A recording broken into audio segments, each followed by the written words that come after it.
Bonjour à tous, dans cette vidéo nous allons aborder de nombreux sujets en ce qui concerne les crypto-monnaies. Tout d'abord l'état des crypto-monnaies.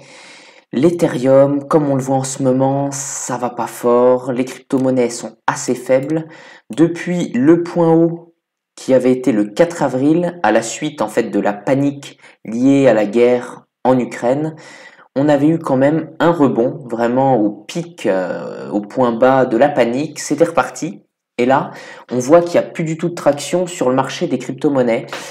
Sur les points hauts, on a eu des gros influenceurs comme par exemple Théophile Hélier, je crois que c'était le 23 mars, c'était pas extrêmement haut, mais c'était déjà bien avancé, qui commençait à reparler des crypto-monnaies. Pendant toute cette hausse, on a eu beaucoup d'influenceurs qui reparlaient des crypto-monnaies, aussi Yomi Denzel, je crois que ça se prononce comme ça.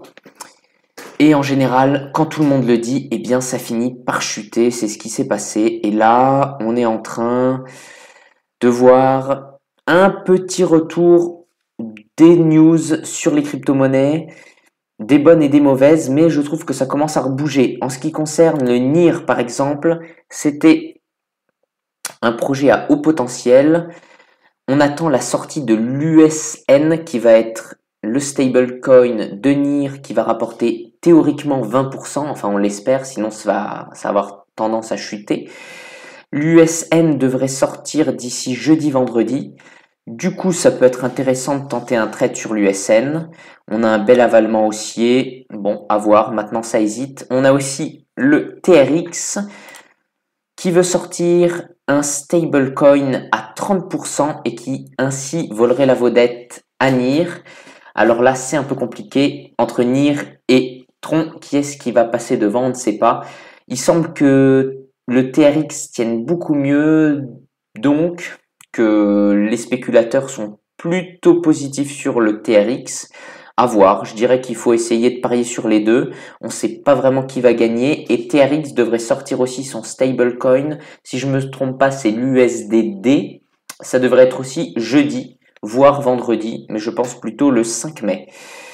On aura aussi demain une annonce importante en ce qui concerne les taux d'intérêt de la BCE. Donc Lagarde est en train de faire son discours. Peut-être ce soir, mais je crois d'ici demain, on aura les taux. En ce moment, ça bouge beaucoup avec ça. Et on a aussi Luna et l'UST qui continuent à bien performer. Je trouve qu'au final, le gagnant dans l'histoire, ce serait certainement Luna. On voit qu'il a très peu baissé malgré le marché baissier. Et le gros perdant dans l'histoire récemment, c'est Phantom. Alors là, c'est un réseau qui va complètement à la poubelle. Récemment, il y a eu énormément de liquidation de Whale.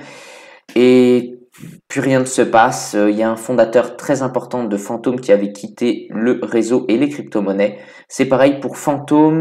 On voit aussi que Harmony avec son jeton One est en train de tomber carrément à la poubelle comme Phantom, en partie car le principal élément intéressant de Harmony était DeFi Kingdoms et il y a eu des gros problèmes avec le jeton et la team.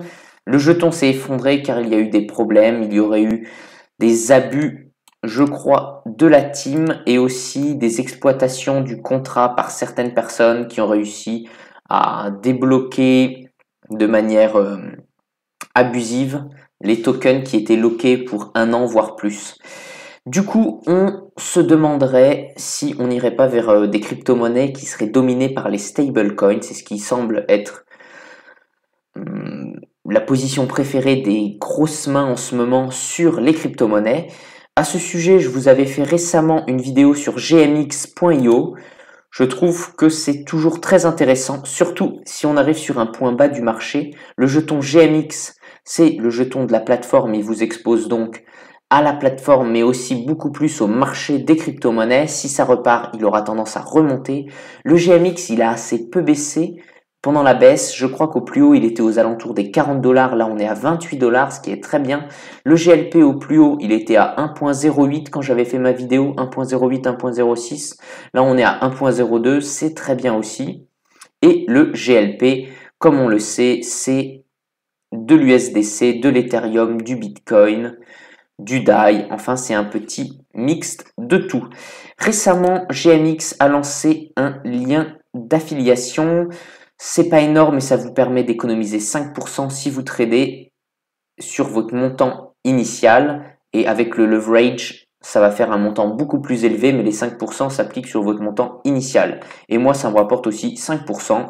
Mon code, c'est Edouard Crypto et je vous mets le lien dans la description si ça vous intéresse.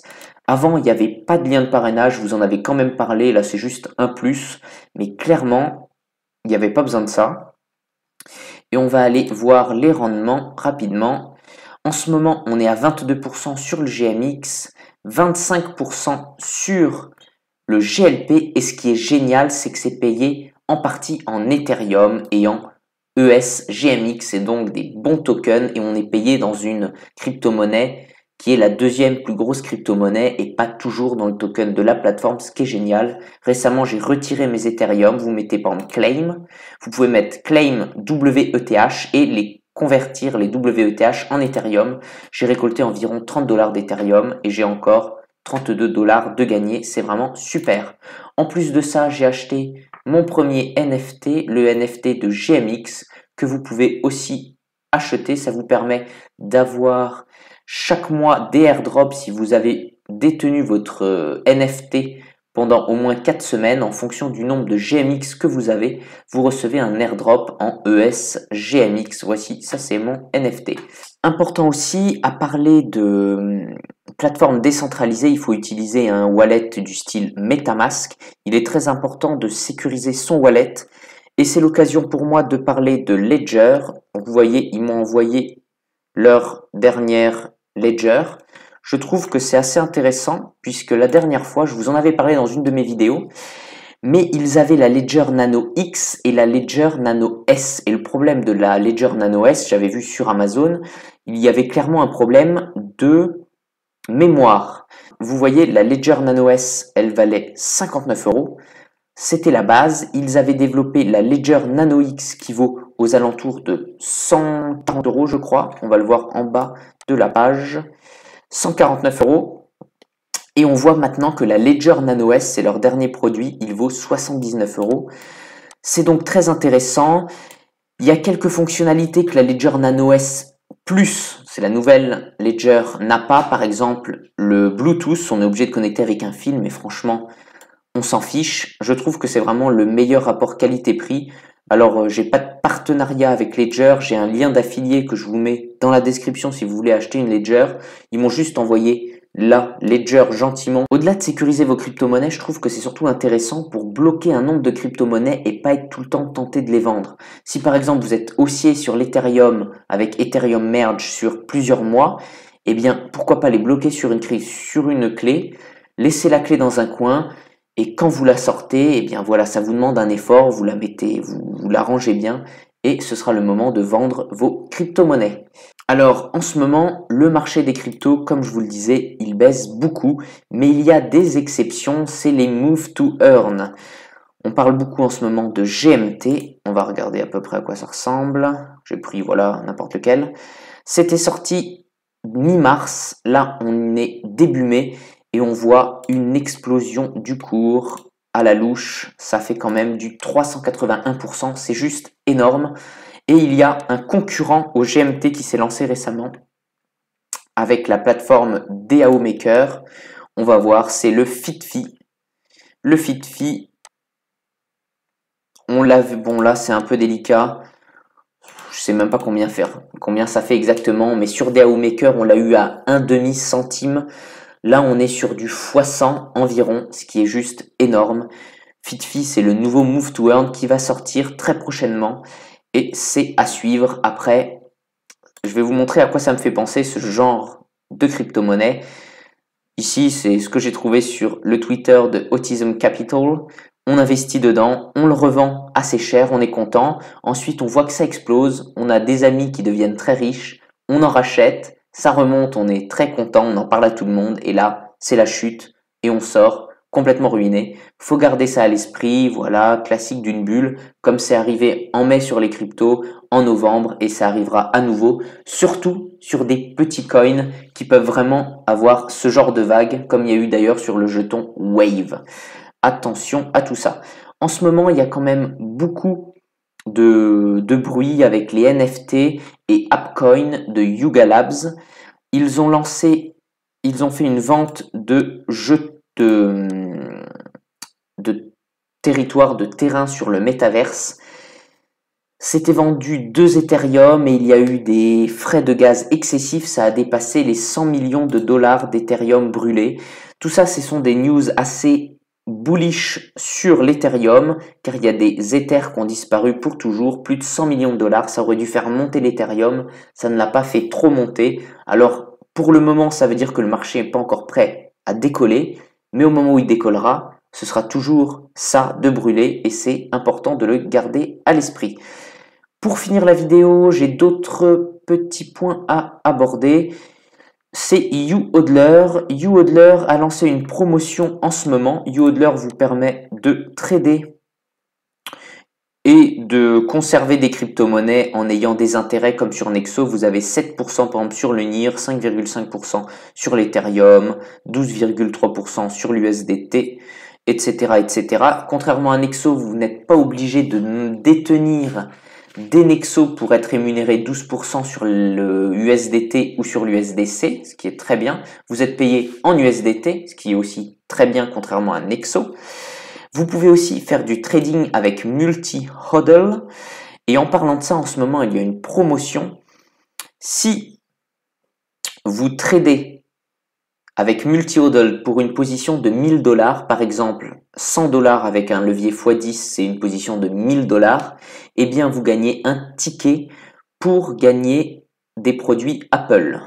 Voici l'offre sur YouHodler. Vous pouvez trader, donc ils disent 100 $, mais c'est en fait 100 $ avec un levier de 10, mais ça peut être 1000 $ avec un levier de... Je crois pas qu'on puisse faire un levier de 1, mais ce serait 500 $ avec un levier de 2 sur multi-hodl. Voici, en premier, vous avez un MacBook. En deuxième, vous avez un MacBook. En troisième, vous avez un iPad Pro, un iPhone en 4 et un iPhone 13 en 5. Il y a donc 5 lots. Pour participer, vous mettez votre numéro de compte ici. Vous cliquez sur Participate. Pour avoir votre numéro de compte, vous allez dans votre profil. Et vous cliquez ici sur copier le numéro de compte, vous le mettez ici, tac, et vous cliquez sur Participate. Une fois que vous avez cliqué sur Participate, vous pouvez faire un multi-hodl. Si vous voulez rejoindre la plateforme, je vous mets un lien de parrainage dans la description, ça fait toujours plaisir et ça vous permet aussi de ne pas vous tromper dans les sites, car il y a de nombreux sites qui imitent le site officiel et qui vous volent votre argent. Donc ça fait raison de suivre mon lien de parrainage. On finit par les marchés financiers classiques, car on sait qu'en ce moment les crypto-monnaies et les marchés financiers se suivent. Ça montre en fait l'aversion au risque qu'ont les opérateurs. S'ils sont prêts à prendre de gros risques, les marchés financiers et les crypto-monnaies ont tendance à monter en même temps. En ce moment, c'est plutôt très stable sur le France 40. On voit qu'il n'y a pas de tendance claire. On a eu la panique, c'est remonté, et là on est en train de faire un genre de drapeau dans une tendance haussière. Si c'est un drapeau, c'est haussier, on peut aller viser les 7000, 7500. Pourquoi pas faire un point haut, au-dessus de ce dernier point haut, et ensuite, boum badaboum, tout s'effondre. Ça pourrait piéger de nombreux opérateurs. On voit que les particuliers sont positionnés à 55% à la hausse.